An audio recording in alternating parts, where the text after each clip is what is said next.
I fell in love with art because I think I came out of the womb doing art. My first success with art was when I was 6 and I drew all of the presidents and I entered into the county fair and I got first place. And for me, a 6-year-old, that was like a big deal. My name is Paris Woodhull and I'm an illustrator in Knoxville, Tennessee.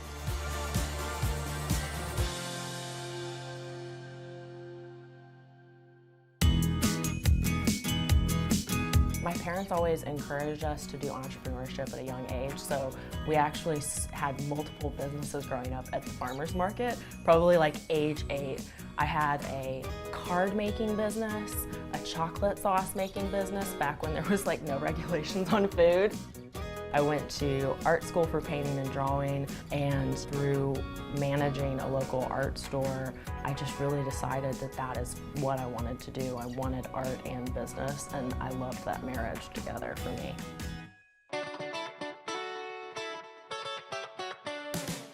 So welcome to my studio. The first third of this space is all retail, so we sell all of the products that we actually make in the back. So the back is all production, screen printing, assembling, all of that good stuff.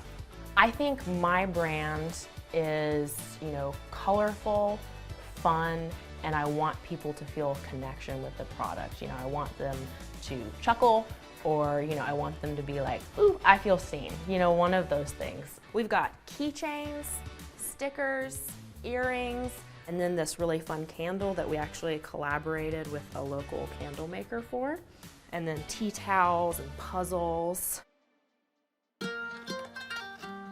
I feel like it took me a while to develop my style.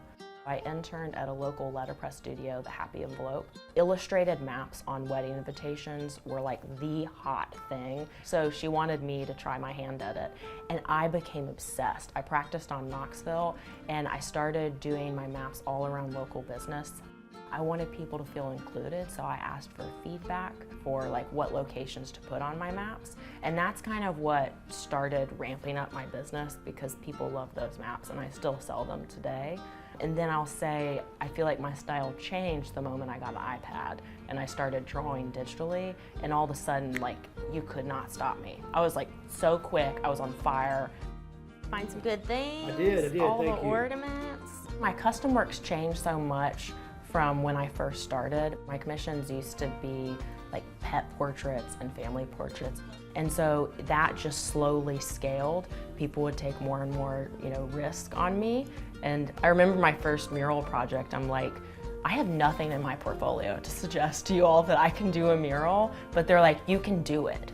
So I was really lucky to have people that believed in me a little bit more than I believed in myself. Our t-shirts are our biggest seller by far, and we actually make all of the t-shirts in-house. But yeah, they've been a hit and they're super fun, and it's fun to come up with designs that make people feel engaged and want to wear them. I think my business became official right after COVID, because I was making graphics to post on social media. They were getting a lot of attention. I was selling more.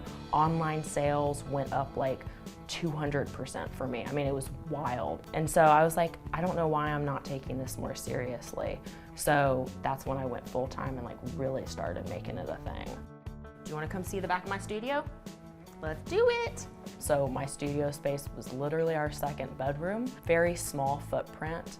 And honestly, I kind of owe it to my partner. We went by this space, I saw that it was empty, and I was like, And he was like, what if you opened a storefront, Paris? And it just all started lining up and feeling good. And it was also a huge opportunity with the space, was to purchase the large giant equipment that I've always wanted for screen printing. So this was actually the biggest game changer of my studio space, and it's a 6-color manual press for screen printing t-shirts, tote bags, kids shirts, really anything with fabric. I wanted someone to be able to walk into my storefront, maybe buy a t-shirt, and then walk back there kind of like Krispy Kreme and see, where we make the goods and how it's made. So we're gonna do my most popular design, Probably Anxious. Take a t-shirt, give it a little rub down, and it actually sticks on there, which makes the whole process so much easier. So you pull this down over the t-shirt.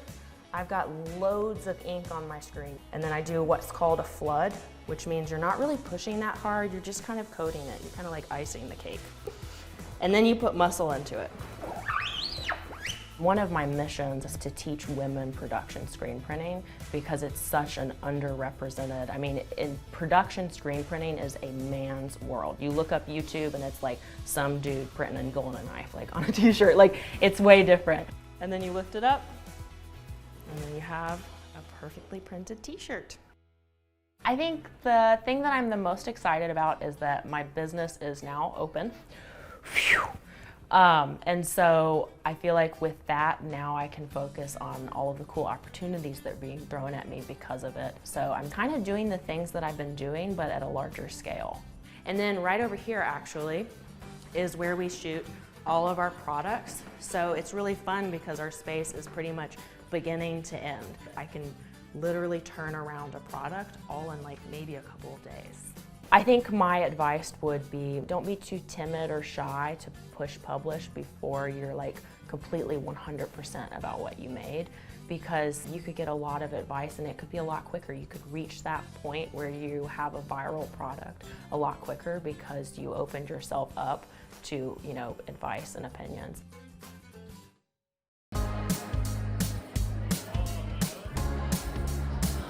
So we are getting ready for the Metropolitan Craft Fair, which is a craft fair here in Knoxville, and it's actually my largest fair that I do. I would say craft fairs is probably like 20% of what I make, which really counts considering that I don't do that many craft fairs, and the ones that I do really well. Before you go into wholesale, you have to do craft fairs or tabling or some sort of pop-up because you need to know how people are interacting with your product, see what they're touching, see what their comments are, good or bad, and it's the best feedback for your business. And if you use it, chef's kiss, you know? I think my favorite thing about doing craft fairs and retro is it's almost like a reunion for all of the vendors. I get to see all my favorite people, I get to shop myself, I get to see customers I love, and it's fun. Make friends with your neighbor. You will learn so much, and there are so many of those relationships where I would meet a maker, we would become friends, and then it got to that comfortable place where I was like, you know, I'll just ask them some questions. You'll be surprised and shocked that people really want to help you and share that information. Same with me, I do not gatekeep, you know, that information because I want everyone to be successful, and, you know, that doesn't take away a piece of my pie. If you like this video, subscribe to Handmade for more just like this.